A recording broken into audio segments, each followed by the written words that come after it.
কাল রাতে তুমি যখন খরগোশটাকে নিয়ে জঙ্গলের পথে হেঁটে যাচ্ছিলে, আমি কিন্তু সব দেখেছি। মেয়েটা কষ্ট পাবে বলে আমি কিছুই বলিনি। আমাকে ক্ষমা করে দাও, আমি মিথ্যা কথা বলেছি। ওই খরগোশটা আমি নিয়েছি ওই খরগোশটা। এত বড় মিথ্যে কথা কেন বললে তুমি? আর কেনই বা খরগোশটা জঙ্গলের ভেতরে নিয়ে গিয়েছো? এরপর কাঠুরিয়া রমেশ মিতালিকে শুরুর থেকে শেষ পর্যন্ত সমস্ত ঘটনা খুলে বলল। সে এটাও বলল, এই অপদেবতা এখন বড় কোনো প্রাণী দাবি করছে। হে বিধাতা, এ কোন বিপদে পড়েছি আমরা! হায় হায় রে, এখন বড় কোনো প্রাণী আমরা কোথায় পাবো? জানি না, আমি সত্যি কিছু জানি না।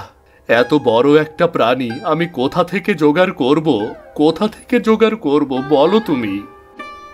এত বড় বিপদ থেকে আমরা নিশ্চয়ই কোনো না কোনোভাবে উদ্ধার পাবো। দেখো, এখন যাও, ঘরে গিয়ে বিশ্রাম নাও।